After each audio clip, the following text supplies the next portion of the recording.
నాగపూర్లో ఒక్కసారిగా హిందువుల ఏకీకరణ పెరిగింది. భారీ ఎత్తున ర్యాలీలు చేస్తున్నారు.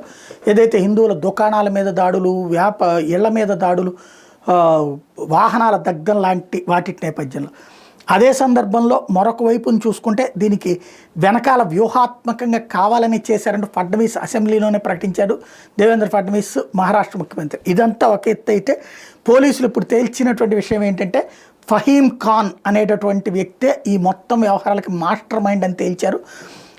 ఇతను రెచ్చగొట్టాడు అక్కడ ఉన్నటువంటి వాళ్ళందరినీ. ఎవరైతే ఔరంగజేబుకు వ్యతిరేకంగా ఉద్యమిస్తారో వాళ్ళని మనం తరిమి కొట్టాలి, అవసరమైతే ఆయుధాలు వాడాలని అతను రెచ్చగొట్టాడు. ఆ రెచ్చగొట్టడం వల్లనే యువతరం ఈ ఉద్రిక్త చర్యలకు పాల్పడ్డారు మైనార్టీలకు సంబంధించి.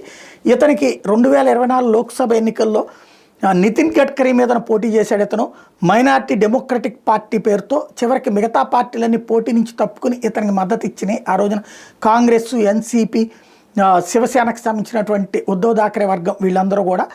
అక్కడ ఇతను దాదాపుగా గడ్కరీ వచ్చేటప్పటికి 6.5 లక్షల ఓట్లతో ఇతని మీద గెలిచాడు.